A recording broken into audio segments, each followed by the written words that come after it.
was not a yawn. I was stretching.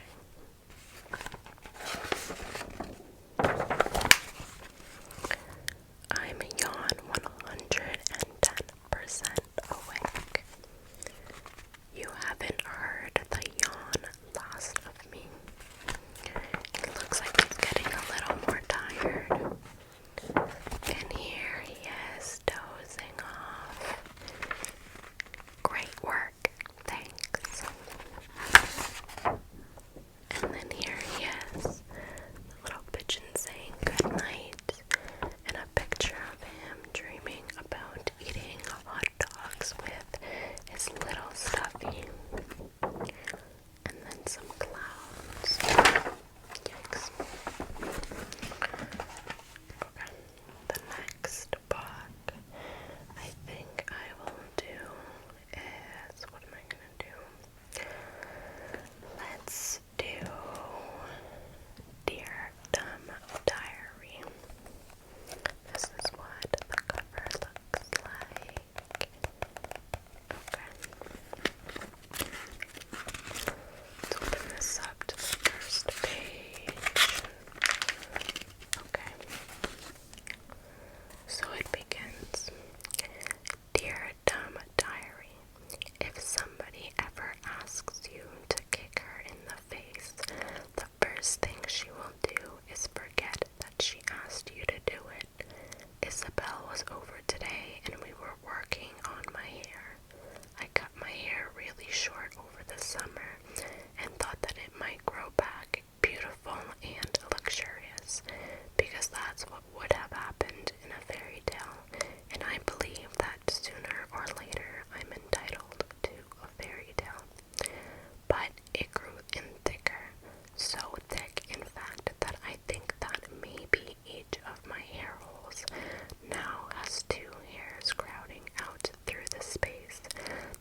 guess I changed my mind really quick. Minds are so silly. Isabel stayed on the floor for about 5 minutes, saying things that probably could only be understood by others recently kicked in the face. I explained what happened and helped her up. In her daze, she didn't believe that she had asked me to kick her, but mostly she didn't believe that I had done it. Fortunately, I've watched a lot of crime shows, and so provided a smear of her lip balm on the bottom of my sock as evidence. Also, I pointed out that her glasses were on top of the bookshelf. Isabel was having a hard time with this, because her mean older brothers have made her into a good fighter. She couldn't accept that a huge girly sissy girl like me could ever land a kick on her. Later on, as I was wiping her saliva off the wall, I apologized, but Isabel still seemed a little dazed. I feel bad now, but I think that I proved my point about how dumb superhero movies are, and in particular, how much more significant face kickery actually is than it seems in movies. Okay, so that's her day 1 entry. We'll read the beginning of her day 2. So Monday the 2nd. Dear Dumb Diary. So they're still making me do science, even though I have been helpfully pointing out for years that nobody really needs it. Seriously, the scientists we already have seem to have it under control. I can't imagine them wanting me to walk into a lab and start fiddling around with some big bowl of electrons they had out. Wouldn't it be simpler just to tell the scientists that we want them to discover and leave it to them to figure it out? We don't have to invent food when we go to restaurants. We just tell the waitress what we want and what they bring. Seems like this should work for science as well. Besides, scientists have already had their lab coats and accessories and everything. Okay, so that's that one, the diary. And now we're going to move on to Cinderella, and we're going to have some face touching and personal attention. So I'm just going to log on into my computer. I just have it on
herself. When they looked at me, maybe they see a mess, but I'm not that way, and if I could, I would go to the ball. Soon the time came for the stepmother and stepsister to leave for the big party. Their fine carriage came to the door. The stepmother and stepsister hopped inside and they were off. Goodbye, called Cinderella. Have a good time. But her stepmother and stepsisters did not turn around to see her. Ah, me, said Cinderella sadly. The carriage rolled down the street. She said aloud, I wish I could go to the ball too. Then poof, all of a sudden in front of her was a fairy. You called, said the fairy. Did I? Said Cinderella. Who are you? Why, your fairy godmother, of course. I know your wish, and I have come to grant it. But, said Cinderella, my wish is impossible. Excuse me, said the fairy godmother in a huff. Did I not just show up out of the thin air? Yes, you did, said Cinderella. Then let me be the one to say what is possible or not. Well, I think you know I want to go to the ball too. She looked down at her dirty clothes. But look at me. You do look a bit of a mess, child, said the fairy godmother. Even if I had something nice to wear, said the girl, I would have no way to get there. Dear me, all of that is possible, said the fairy. With that, she tapped her wand on Cinderella's head. At once, Cinderella was all clean.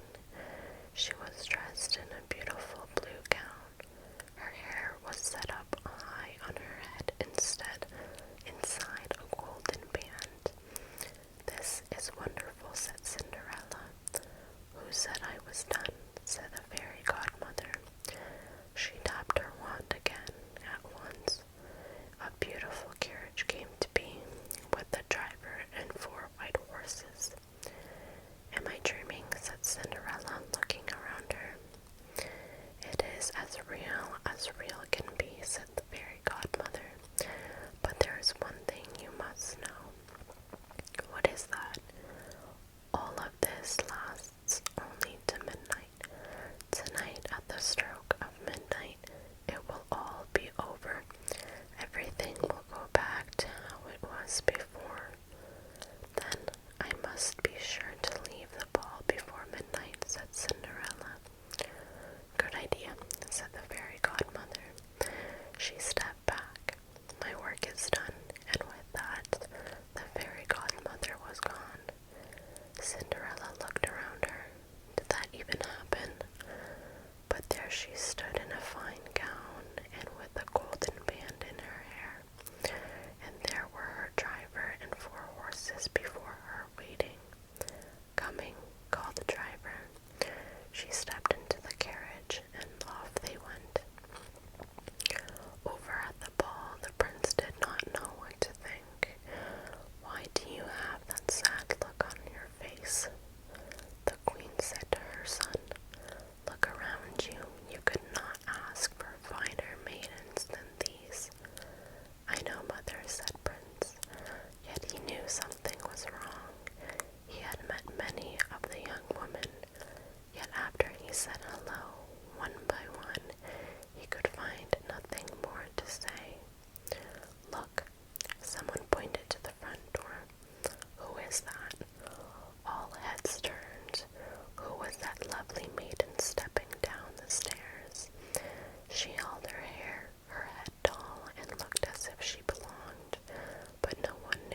I must go, said Cinderella.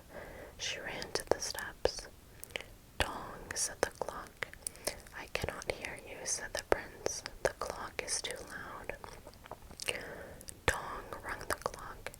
Goodbye, said Cinderella.